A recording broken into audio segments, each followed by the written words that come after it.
Hello दोस्तों, welcome to my YouTube channel educational point. स्वागत है आपका मेरे इस नए वीडियो में। आज मैं लेके आई हूँ बहुत ही इम्पोर्टेंट टॉपिक जो जीव विज्ञान में हर साल पूछे जाते हैं। ये बहुत ही महत्वपूर्ण टिप्पणियाँ हैं कुछ जो मैं आज लाई हूँ और ये हर साल बोर्ड एग्जाम के पेपर में आते हैं। जीव विज्ञान क्लास 12th में 2 नंबर के क्वेश्चन पूछे जाते हैं और ये हेडिंग वाइज पूछते हैं कि इसकी टिप्पणी कीजिए। तो बहुत ही ईजी वर्ड में मैं आपको उस सारे टिप्पणियों का आंसर बताऊंगी और अब बहुत ही इजी वर्ड में आप उसका आंसर लिख सकते हैं। तो चलिए वीडियो को स्टार्ट करते हैं। हमारा पहला हेडिंग है अनिषेक फलन। ये कई एग्जाम में पूछे गए हैं और ये बहुत ही इम्पोर्टेंट, ये बहुत ही मोस्ट हेडिंग है जो हर साल पूछे गए हैं। तो ये क्या कहता है अनिषेक फलन, इसे हम देखते हैं। तो इसे कहते हैं ऐसे फल जिनका निर्माण बिना अंडाशय के होता है उसे अनिषेक फलन कहते हैं तथा फल के निर्माण की इस प्रक्रिया को अनिषेक फलन कहते हैं। जिसमें अंडाशय न हो वो होता है अनिषेक फल। जैसे कि कौन कौन से फल हैं, उदाहरण में हम देख लें तो उदाहरण है इसका अंगूर, तरबूज, संतरा इत्यादि। तो यही सब इसके उदाहरण हैं। अगला हेडिंग है बहुभ्रूणता। ये भी हर बार पूछे गए हैं और 2023 में भी ये क्वेश्चन पूछा गया है कि बहुभ्रूणता की टिप्पणी कीजिए। तो इसे हम देखेंगे। जब किसी एक बीजांड या बीज में से एक से अधिक भ्रूण उत्पन्न होते हैं तो इसे बहुभ्रूणता कहते हैं। यह घटना अनावृत बीजी पौधों में यह बहुत कम पाई जाती है। बहुभ्रूणता की खोज एंटोनी वॉन ल्यूवेनहॉक ने संतरे में की थी। तो बहुभ्रूणता की यही डिफिनीशन है। अगला हेडिंग है सहप्रभाविता, कोडोमिनेंस। इसका डिफिनीशन है जब किसी कारक या जीनों के एलिल को जोड़ा कहते हैं। एलिल में से कोई भी पूर्ण रूप से प्रभावी या अप्रभावी न होके मिश्रित रूप से प्रभाव डालते हैं तो इसे सप्रभाविता कहते हैं। एग्जाम्पल में मनुष्य में रुधिर वर्ग। अगला नेक्स्ट हेडिंग है, बहुत ही इम्पोर्टेंट है, डीएनए फिंगरप्रिंटिंग। डीएनए अंगुली छाप। यह एक ऐसी तकनीक है जिसके द्वारा विभिन्न व्यक्तियों या जीवधारियों के मूल आनुवंशिक पदार्थ में विभिन्नताओं को देखा जा सकता है। इस तकनीक को सर्वप्रथम एलेक जेफ्रे ने इंग्लैंड में विकसित किया था। इसके द्वारा खून, बाल, लार, वीर्य, योनि, द्रव्य आदि के द्वारा अपराधी, खूनी, बलात्कारी, पैतृक संबंध की पहचान की जा सकती है। अब डीएनए फिंगरप्रिंटिंग से हम बहुत कुछ जान सकते हैं जिसके लक्षण हमें खून से भी मिलते हैं, बाल से, लार से, वीर्य से, योनि से, हर एक चीज़ से। तो डीएनए फिंगरप्रिंटिंग में यही होता है। अगला हेडिंग है, नेक्स्ट हेडिंग है ओपियाइड्स, ओपियोड्स। इसका डिफिनीशन है यह एक नशीली दवाओं का समूह है।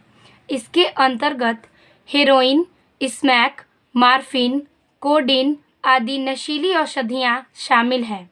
आमतौर पर इसका प्रयोग दर्द निवारक के रूप में किया जाता है।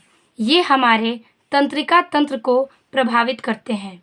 तो ओपियोड्स में यही नशीली दवाएं जो विभिन्न प्रकार के समूह में पाए जाते हैं, यही हमारे दर्द का निवारक है और यह तंत्रिका तंत्र पर बहुत जल्दी प्रभाव करते हैं। नेक्स्ट हेडिंग है इंटरफेरॉन। इसका डिफिनीशन देखते हैं। यह वायरस से संक्रमित कोशिकाओं द्वारा स्रावित एक ग्लाइकोप्रोटीन पदार्थ है जो इन कोशिकाओं को वायरस के संक्रमण से सुरक्षित रखता है। इसका प्रयोग रोग निवारक के रूप में किया जाता है। यह अंतःकोशिकीय विषाणुओं के गुणन को रोकता है, इसलिए इसे इंटरफेरॉन कहा जाता है। तो इंटरफेरॉन में हमें इतना ही डिफिनीशन लिखना है। नेक्स्ट हेडिंग है प्रतिरक्षा, इम्यूनिटी। ये बहुत ही इम्पॉर्टेंट है, ये बहुत ही इम्पॉर्टेंट है और इम्यूनिटी के बारे में बड़े बड़े क्वेश्चन भी आते हैं। तो 2 नंबर में हम इसे देखेंगे। किसी प्राणी के शरीर में शरीर द्वारा किसी रोगजनक के प्रति रोग उत्पन्न करने से रोकने की शक्ति को प्रतिरक्षा कहते हैं।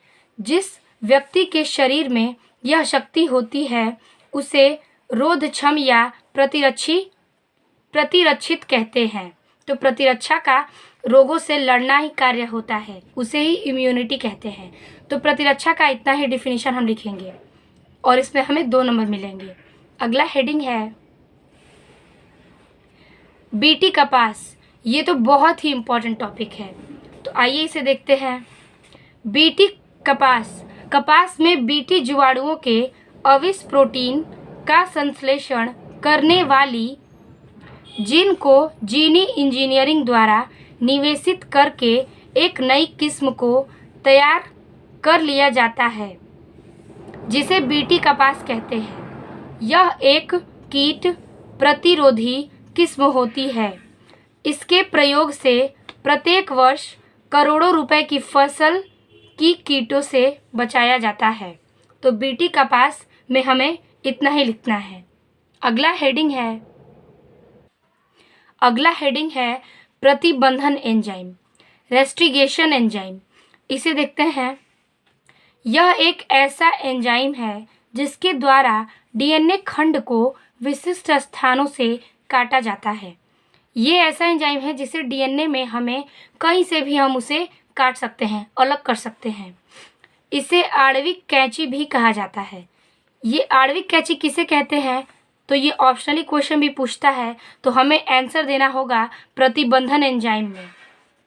वह एंजाइम जो डीएनए को भी काटता है उसे प्रतिबंधन एंडोन्यूक्लिएज कहते हैं, जबकि डीएनए को जोड़ने वाला एंजाइम लाइगेज का होता है। तो लाइगेज जो है ये डीएनए खंड को जोड़ने का कार्य करता है और काटने का कार्य आणविक कैंची का है, जो कि प्रतिबंधन एंजाइम में होता है।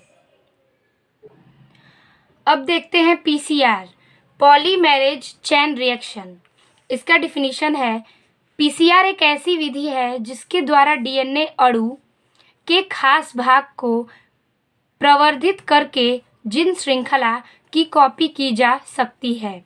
यह एक सीधा प्रयोग है जिसके द्वारा जीन श्रृंखला की कॉपी क्लोनिंग द्वारा तैयार की जाती है। इस तकनीक को कार्ल मूलिश ने सन 1883 में विकसित किया था। तो किसने विकसित किया था, तो कार्ल मूलिश ने। तो पीसीआर का हमारा यही डिफिनीशन है कि ये जीन श्रृंखला को कैसे कॉपी करता है। नेक्स्ट हेडिंग है बायोपायरेसी। अब इसे देखते हैं हम। मल्टीनेशनल कंपनियों व दूसरे संगठन द्वारा किसी दूसरे देश की अनुमति व सहमति के बिना उस देश के जैविक संसाधन का उपयोग करना बायोपायरेसी कहलाता है।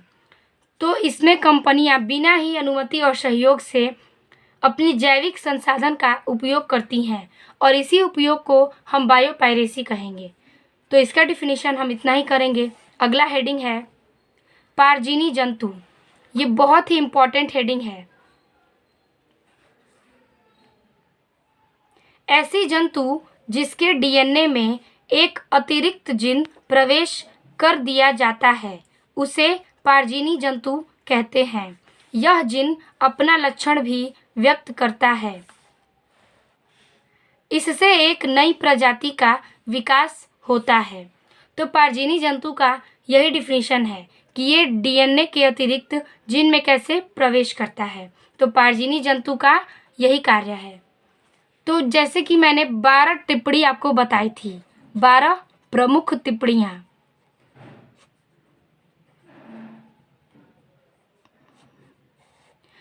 ये सारे 12 बहुत ही महत्वपूर्ण टिप्पणी थे जो मैंने आपको नंबर वाइज बता दिए। तो आप इसे पढ़ के ज़रूर जाइएगा। मिलते हैं आपसे अगले वीडियो में, तब तक के लिए धन्यवाद।